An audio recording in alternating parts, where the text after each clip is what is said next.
2024 had a great year in terms of video games. Both Zelda Echoes of Wisdom and Mario & Luigi Brothership released to high reviews from critics and fans alike, and Astrobot just recently got the award for Game of the Year from the Game Awards, which, based on what I've seen of the game, I haven't played it myself, it does look well deserved.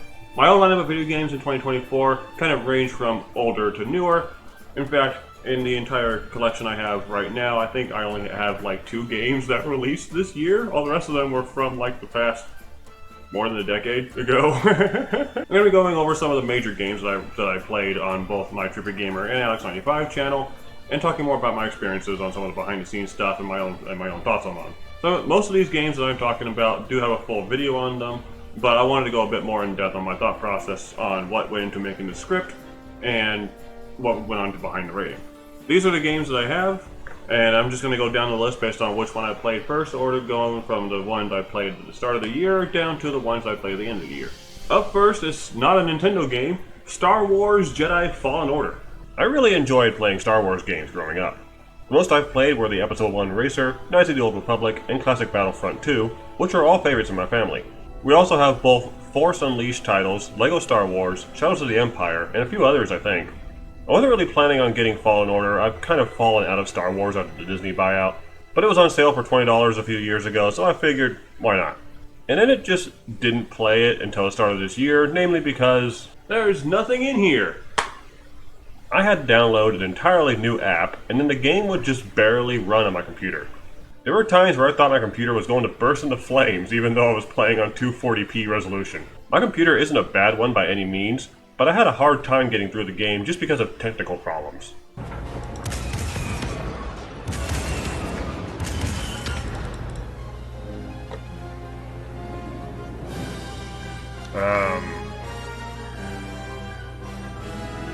Okay, don't crash on me here, game, come on. Despite occasional freezes, I did have fun with Fallen Order. I'm not a big fan of the Inquisitors, but I thought the story was pretty decent, and I do like Cal's character. The combat I don't feel is as expansive as Force Unleashed, but it is fun to just chop down stormtroopers. Assuming I can hit anything anyway. My biggest issue though is the core method of exploration. You're dropped on these massive maps and have to make your way to the goal on a complete other side of the planet, and you do that by just walking. You can't fast warp to a place you've been to before, even with all the Force save points that you would have open up. There's also nothing really all that interesting to explore either. You find treasure chests and these force echoes, but the rewards are mainly cosmetic or background lore information. And since I put my game through a blender, none of the cosmetics really stuck out as impressive to me. It's like they wanted to take the exploration of Metroid Prime, but didn't put in anything worth collecting. I don't think Fallen Order is a bad game, but there's plenty it needed to work on. It did get a sequel called Star Wars Jedi Survivor, so maybe I will play that someday down the line.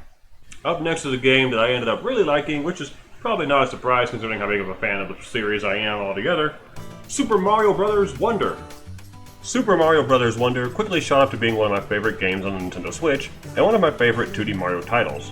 I talked about this game in more detail in the My Experience with Super Mario Bros. Wonder video, where I gave high marks to the sound and the graphics. The game is both musically and visually impressive. Gameplay-wise, I felt like it was a bit more on the easier side, with only the secret post-game levels offering any real challenge for me. I first played this game blind while also limiting myself to no badges or extra lives. It was a fun way to experience the game for the first time, and you should definitely give that series a watch, but I made it to the end without seeing the game over screen once. I don't know if that says more about my skill as a player than the difficulty of the game, but it's probably the latter. I did go back to the game after clearing my hardcore challenge and did everything I could, 100% clearing the game, and I enjoyed every minute of it. Super Mario Bros. Wonder is a great addition to the Mario series and shows that 2D Mario still has room to grow. The focus for the game, the new Wonder Flower power-up, is the trippiest thing I've seen in a Mario game and I love it. I'm not particularly fond of 7 characters all playing the same and then the Yoshis and Nabbit all being invincible, and that players can't directly affect each other like in the new Super Mario Bros. Games, but overall, Super Mario Bros. Wonder is indeed a wonderful game. I didn't cover this game in a full video, but I spent a lot of time of it at the beginning of the year. Pokemon Let's Go Eevee. I talked about the Pokemon Let's Go games a little bit in the My Experience with Pokemon video, but at the time of recording I haven't played much of it. I played through the game properly at the start of this year, and let me just say, this is one of the better Pokemon remakes. Fire Red and Leaf Green for the Game Boy Advance were already great remakes of the Kanto region, and they're one of my dad's favorite games. Let's Go gives the Kanto region a complete makeover, vastly improving the graphics and sound design for a new generation. This is probably the best looking Pokemon game I have ever played, but that's offset by the worst central game mechanic in the series. In the phone game, Pokemon Go, you tap the screen in time with a shrinking circle to improve your chances at catching a Pokemon. Let's Go capture mechanic is very similar, except instead of touching a screen, you swing a Joy-Con. That sounds fun in theory, being able to physically throw a Pokeball, until you realize it just doesn't work. Watch me try to capture this Tauros.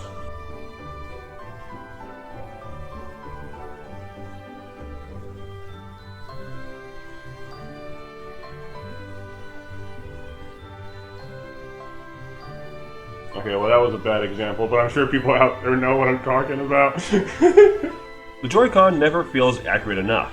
Even if I'm swinging directly at the screen, the Pokeball still sometimes flies off to the left or right. In handheld mode, you can just hit the A button to throw a Pokeball, but this option isn't available when playing on TV. The games let you see Pokemon freely moving around the field, so you can go for specific ones you are looking for, but that may not even matter if you can't even catch anything. As good as I feel these games are, the capture mechanic is by far the worst thing I have ever experienced in a Pokemon game. And I played Hey You Pikachu.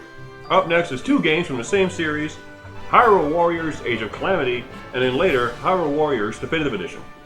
I talked about both Hyrule Warriors titles extensively in my experience with the Hyrule Warriors series video. I spent all month playing the game after I got it, just so I could have the footage I needed, which was mainly just the main story. Since the video's release, I've been playing Definitive Edition almost daily, trying to get everything I can and complete all the adventure maps for the first time. There was this point in the video where I mentioned not being able to restore an allied keep's health, but apparently that was wrong. One of the fairy's spells is Repair Technician, which does restore a keep's health once, and it is in my eyes the best skill to have. It's extremely useful if the main allied base is under attack. I'm still having a lot of fun with Definitive Edition, and it remains one of my favorite games of all time. I haven't played much of Age of Calamity after the video though. I did try to return to it and give it another go, but the post-story content just felt a little overwhelming with all the materials I needed to collect. I just wasn't sure what to do first, and Terraco's recruitment is locked behind so many of these material fetch quests that I just gave up. When I see posts online talking about Age of Calamity, I see people saying it's better than Definitive Edition or even the best Warriors title they've played. The core gameplay of it, maybe, but in terms of overall content, I don't see it, guys, I'm sorry. Now for a game that actually released this year. It's a remake of an older game, and is probably my favorite Mario game of all time, Paper Mario: The Thousand Year Door. As well as the original GameCube version that I played for footage earlier, but I can't seem to find that before recording this video. I don't know where it went. I'm gonna have to find that later. The original GameCube title remains my favorite Mario title of them all. I grew up with it, I love the mechanics, and I have so many memories with it. There's a reason why the game is so beloved, which is why the announcement of the remake was one of the most exciting announcements ever. The remake fixed just about everything that players had an issue with in the original game, so much so that I gave the remake a perfect score in the Experience video. The remake is also what I played when I revived my Twitch channel. Which if you're not following it, you should. I play games there. I was loving every little bit of this remake. Every little addition and the revamped soundtrack just reminded me why I liked the original game so much. Any complaints I have with this game are so minor that they don't impact my overall experience at all. The biggest complaint I've heard is probably the frame rate difference between the original, being 60 FPS, and the remake, being 30 FPS. It does mean you'd have to relearn the timing for some commands, so I just did that. The lower frame rate made no difference to me, which is why I didn't cover it at all in my video, and it's so inconsequential with how much love went into developing this game. This next one I ended up having to take a break on, but I was able to get back to it in the middle of this year. Fire Emblem Three Houses, which I lent to my brother a little while ago and completely forgot to get it back from him before recording this video, so here's an image of Byleth. I actually started playing Three Houses back in 2021, but the run got disrupted due to certain life events. I was able to stream the game again after playing for Paper Mario, and made it to the end of the Silver Snow route. Not beat the route, mind you, just the end of it. The final map is just insane. It's currently the only route I've played so far, though I did start a casual Blue Lions route on a different file. And honestly, I'm not sure if I'll ever get back to it. Three Houses is a decent game, but it feels so unlike Fire Emblem that it might as well just be its own thing. You have your blue versus red, and a weapon triangle that only barely functions at times, but every other mechanic is just completely different. Remember having to stand on stairs or forts to block enemy reinforcements? Yeah, that doesn't work anymore. How about the wonder of not knowing what playable unit will show up the next map? Well, now you don't have to wonder anymore because everybody's there from the start. These aren't exactly complaints about the game, they're just different mechanics that set it apart from previous games. I kind of like the idea of taking down a set group of enemies to disable reinforcements, or having certain skills needed to recruit certain characters. but it took me a while to wrap my head around in some instances. Though perhaps the biggest change to Three Houses is in the more literal sense. The Garreg Mach Monastery is really large. Like with Fates and Shadows of Valencia, the monastery acts as a sort of hub world where you can freely move around and interact with people. Except there's not a lot to interact with, you're kind of just running around in a bunch of empty space. And what it is there to experience is space so far away from each other that you really just end up warping everywhere. In all honesty, I'm not a big fan of the Big Academy. Maybe I'll give Fire Emblem Three Houses a proper review video later, after I play through most of the game. Right now, I'm not really feeling like it. But up next is three Pokemon games. Pokemon Shining Pearl, as well as the Nintendo 60 Ferg. As well as the Nintendo 60 Ferg. Oh my gosh. It says right here on my shirt. Pokemon Shining Pearl, as well as the Nintendo 64 games, Pokemon Stadium and Pokemon Stadium 2. Having never played a Sinnoh Pokemon game before, I wanted to try my hand at a Nuzlocke challenge and see how far I go. I lost. Maylaine's Lucario just wiped the floor with me. But I had a lot of fun with my first time through Sinnoh, and though I haven't played the game again since the end of my challenge, I definitely want to return to it someday. Just to play it casually and experience the game's story. I know the visuals aren't everybody's favorite, but I actually kind of like them. I do prefer the Let's Go visuals over this, but it has its own charm to it. I like it.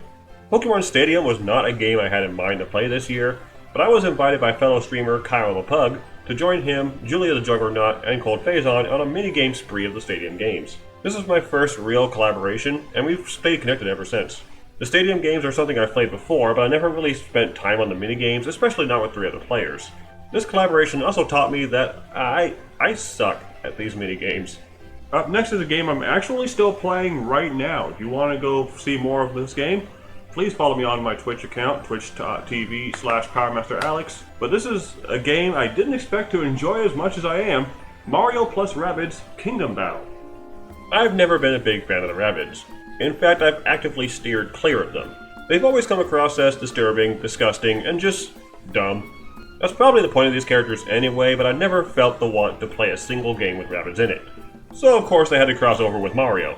I never imagined a Mario game where they give him a gun and have him blast at Rabbids, but it's actually kind of fun. Maybe it's because I'm actually giving the Rabbids what they deserve this whole time, but I'm really enjoying what this game has to offer.